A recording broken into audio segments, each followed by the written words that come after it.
എന്റെ വീട്ടില് ഞങ്ങള് നട്ടു വളർത്തിയിട്ടുള്ള കുറച്ചധികം വെറൈറ്റി ഫ്രൂട്ട്സ് ഉണ്ട് ട്ടോ. അപ്പൊ അതില് കുറച്ച് ഫ്രൂട്ട്സിനെയാണ് ഇന്ന് പരിചയപ്പെടുത്തുന്നത്. അതിൽ ആദ്യം തന്നെ ഞാൻ കാണിക്കുന്നത് നമ്മുടെ വീട്ടിലെ ക്യൂനോ ഫ്രൂട്ട് എന്നറിയപ്പെടുന്ന മാംഗോസ്റ്റിനാട്ടോ. സൂപ്പർ ടേസ്റ്റ് ഉള്ള ഫ്രൂട്ട് ആണ്. അതുകൊണ്ട് തന്നെയാണ് ഇത് ക്യൂനോ ഫ്രൂട്ട് എന്ന് പറഞ്ഞ് അറിയപ്പെടുന്നത്. അപ്പൊ നമ്മൾ ക്യൂനോ ഫ്രൂട്ട് ആയിട്ടുള്ള മാംഗോസ്റ്റിനെ കാണിച്ചപ്പോ എങ്ങനെ കിങ് ഓഫ് ഫ്രൂട്ട് ആയിട്ടുള്ള മാംഗോനെ കാണിക്കാണ്ടിരിക്കുക. നമ്മുടെ വീട്ടിൽ ഏകദേശം ഒരു 20ഓളം വെറൈറ്റി മാങ്ങകളുണ്ട്. അപ്പൊ അതില് നാടൻ വെറൈറ്റി ആയിട്ടുള്ള മൂവണ്ട എന്ന് പറഞ്ഞ മാവാണ്. എല്ലാ വർഷവും നിറയെ മാങ്ങ ഉണ്ടാവുന്നത് ആയിട്ടുള്ള ഒരു മാവാണിത്. അപ്പൊ അതുപോലെ തന്നെ ഈ വർഷം നന്നായിട്ട് തന്നെ ഉണ്ടായിട്ടുണ്ട്. പിന്നെ ദേ നമ്മുടെ വീട്ടിൽ N18 എന്ന് പറഞ്ഞ റംബൂട്ടാൻ. ഈ വർഷം നമ്മുടെ വീട്ടിൽ അത്യാവശ്യം നല്ല രീതിയിൽ തന്നെ റംബൂട്ടാൻ ഉണ്ടായിട്ടുണ്ട്. പിന്നെ ഇത് നമ്മുടെ അബ്യൂ ഫ്രൂട്ട് ആണ്. അബ്യൂ ഫ്രൂട്ടില് ജൈന്റ് നിപ്പിൾ ടൈപ്പ് എന്ന് പറഞ്ഞ ഒരു ഫ്രൂട്ട് ആണ് ട്ടോ ഇത്, വെറൈറ്റിയിൽ പെട്ടത്. അടുത്തതായിട്ടുള്ളതാണ് നമ്മുടെ വീട്ടിലെ റെഡ് ലേഡി പപ്പായ. പിന്നെ ദേ നമ്മുടെ വീട്ടിലെ അച്ചാച്ചെറു.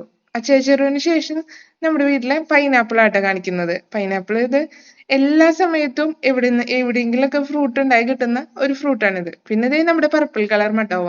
ഇത് ഈ വർഷമാണ് ഏറ്റവും നന്നായിട്ടുണ്ടായത്. കുറച്ചധികം ഈ വർഷം ഉണ്ടായിട്ടുണ്ടായിരുന്നു. പിന്നെ നമ്മുടെ വിയറ്റ്നാം വേർലിയുടെ ചക്കയും അതുപോലെ തന്നെ ബ്രസീലിയൻ ലോങ് മൾബറി ആട്ടോ. അത്യാവശ്യം നല്ല സ്വീറ്റ് ആയിട്ടുള്ള മൾബറി ആണ് ഇത്. നന്നായിട്ട് തന്നെ ഉണ്ടാവാറുണ്ട്. പിന്നെ ദേ നമ്മുടെ ഡ്രാഗൺ ഫ്രൂട്ട്, അതിനുശേഷം വരുന്നതാണ് ലോങ് എന്ന് പറഞ്ഞ ഫ്രൂട്ട്. പിന്നെ ദേ റംബുട്ടാനിൽ തന്നെ അടുത്ത വെറൈറ്റി ആയിട്ടുള്ള യെല്ലോ റംബുട്ടാൻ ഉണ്ടാ. പിന്നെ നമ്മുടെ വീട്ടിലെ കുറച്ച് നാരങ്ങകളാണ് കാണിക്കുന്നത്.